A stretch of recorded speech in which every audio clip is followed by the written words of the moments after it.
Perkenalkan, nama saya Clarissa Trivena Manampiring dari kelas A1 Fakultas Keperawatan semester 1 Universitas Pembangunan Indonesia Manado.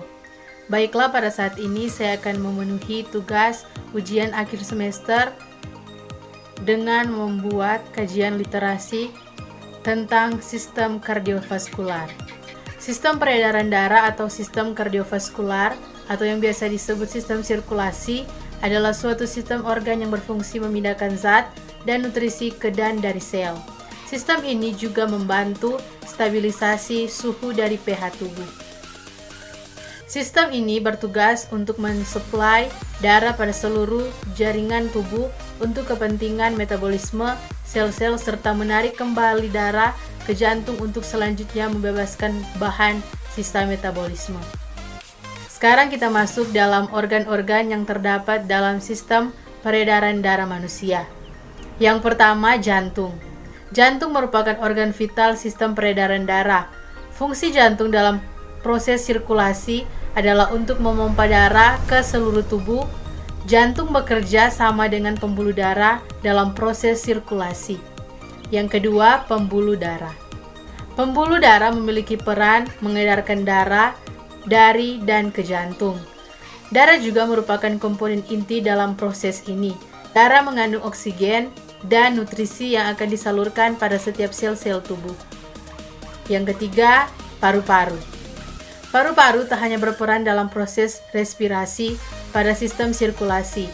Paru-paru bertugas menukar karbon dioksida dalam darah dengan oksigen yang dihirup saat proses pernafasan berlangsung. Yang keempat, arteri. Pembuluh darah ini bertugas membawa darah yang kaya akan oksigen dari jantung menuju seluruh jaringan dan organ tubuh, kecuali pembuluh arteri pulmonalis. Darah bersih dipompa keluar dari jantung akan melalui pembuluh darah utama atau aorta. Dari bidik kiri jantung, aorta ini kemudian bercabang menjadi pembuluh darah arteri yang lebih kecil atau arteriol yang menyebar di seluruh bagian tubuh. Yang kelima, vena. Pembuluh darah vena berfungsi untuk membawa darah dari seluruh jaringan dan organ tubuh untuk kembali ke jantung, baik dari seluruh tubuh atau dari paru-paru. Pembuluh vena besar atau vena cava membawa darah kotor yang mengandung karbon dioksida dari seluruh tubuh untuk dialirkan ke paru-paru dan ditukar dengan oksigen melalui proses pernafasan. Sementara itu, vena pulmonalis atau vena paru membawa darah bersih yang kaya akan oksigen dari paru-paru menuju jantung. Yang keenam, darah. Darah adalah komponen terpenting dari sistem peredaran darah manusia. Darah berperan sebagai pembawa nutrisi, oksigen, hormon, dan antibodi ke seluruh tubuh. Tak hanya itu, darah juga mengangkat zat beracun dan sisa metabolisme seperti karbon dioksida untuk dikeluarkan dari tubuh. Sirkulasi sistemik. Sirkulasi sistemik merupakan sirkulasi darah yang mencakup seluruh tubuh. Sirkulasi ini berlangsung ketika darah bersih yang mengandung oksigen mengisi serambi kiri jantung melalui vena pulmonalis setelah melepaskan karbon dioksida di paru-paru. Sirkulasi pulmonal. Sirkulasi pulmonal atau sirkulasi paru merupakan sirkulasi darah dari jantung menuju paru-paru dan sebaliknya. Sirkulasi ini berlangsung saat darah yang mengandung karbon dioksida dari sisa metabolisme tubuh kembali ke jantung melalui pembuluh darah vena besar atau vena cava. Sirkulasi koroner. Sama seperti organ tubuh lain, jantung juga membutuhkan asupan oksigen dan nutrisi agar dapat menjalankan fungsinya dengan baik. Darah yang membawa nutrisi dan oksigen ke otot-otot jantung akan dialirkan melalui pembuluh arteri koroner.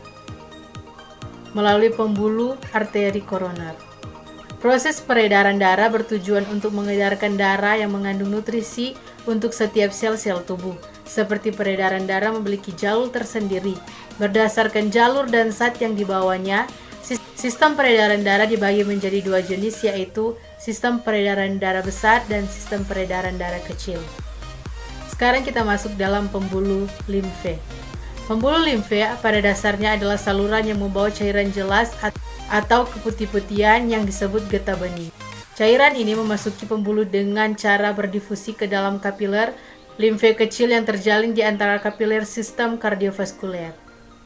Fungsi pembuluh limfe: 1. Mengembalikan cairan dan protein dari jaringan ke dalam sirkulasi darah. 2. Mengangkut limfosit dari kelenjar limfe ke sirkulasi darah.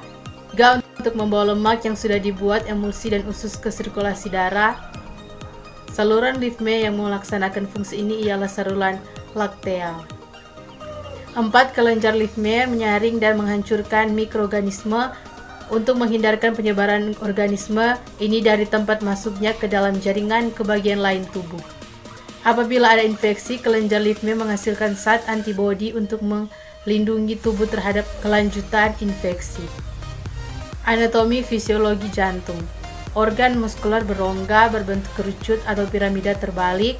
Jantung dibagi ke dalam 4 bagian: atrium dextra, atrium sinistra, ventricle destra, ventricle sinistra.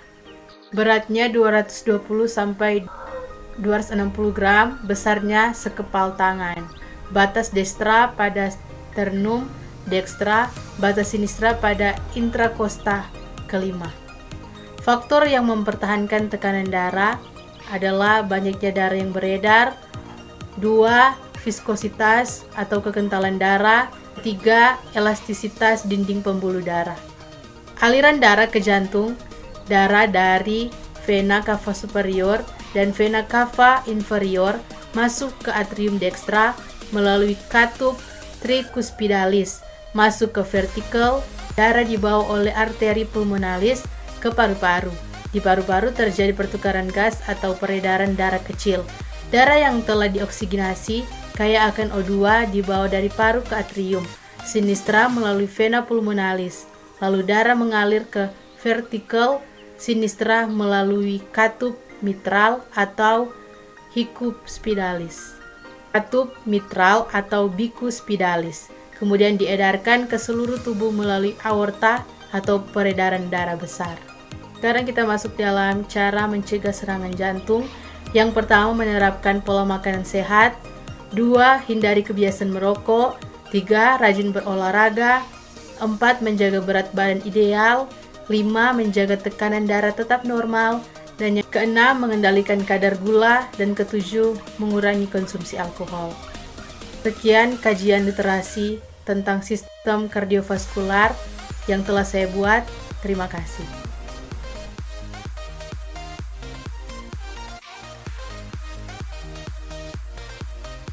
Selamat datang di Universitas Pembangunan Indonesia Manado yang terletak dekat dengan kawasan bisnis Bahu Mall Manado. Tempatnya di Kelurahan Bahu, Lingkungan 3 Manado, sangat strategis di pusat kota Manado. Dibangun di atas lahan seluas 2,5 hektar, Universitas Pembangunan Indonesia Manado berdiri megah dengan ruangan 7 lantai, terdiri dari ruangan kelas, ruangan kantor, perpustakaan, laboratorium komputer, laboratorium keperawatan, pengadilan semu, dan laboratorium bahasa, kantin, serta rooftop di lantai atas. Universitas Pembangunan Indonesia Manado memiliki 6 fakultas dengan program studi, yaitu Fakultas Pertanian, Prodi Agribisnis, Fakultas Hukum, Prodi Hukum, Fakultas Teknik, Prodi Teknik Elektro dan Teknik Sipil, Fakultas Ilmu Sosial Ilmu Politik, Prodi Ilmu Politik, Fakultas Sastra, Prodi Sastra Inggris, Fakultas Keperawatan, Prodi Ilmu Keperawatan, dan Profesi Nurse. Didukung oleh sumber daya manusia yang berkompeten dan tersertifikasi, Universitas Pembangunan Indonesia Manado memiliki dosen dan tenaga kependidikan dengan latar belakang S2 dan S3 lulusan dalam dan luar negeri. Proses belajar mengajar dilaksanakan dengan teknologi informasi merujuk perkembangan dunia modern saat ini, dilakukan dengan sistem e-learning dan sistem ujian online atau ULAIN. Hasil tracer student Universitas Pembangunan Indonesia Manado dan fakultas menyebutkan lulusan UNPI sudah tersebar di dalam dan luar negeri.